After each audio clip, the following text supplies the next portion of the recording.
Hi everyone, welcome back with me again in this channel. So on today's tutorial, I'm going to show you how you can change your mouse cursor color and style in just a few clicks. So if you want to access the cursor settings in Windows 11, first you can just go find the settings menu on the start button in here, or you can just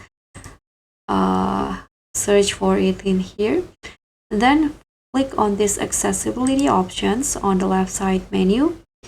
Tap on this mouse pointer and touch, and you'll see this mouse pointer style option. So if you want to change its color, you can click on these options in here.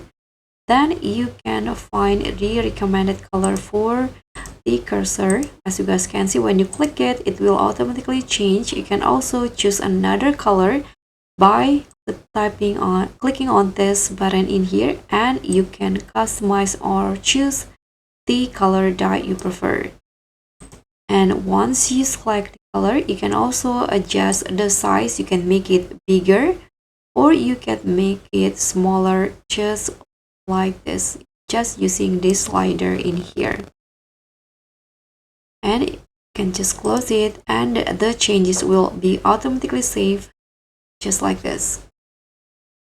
So that's all from me. Thank you so much for watching. Don't forget to like, share, and subscribe for more Windows 11 hacks, and also click on the thanks button below. Bye!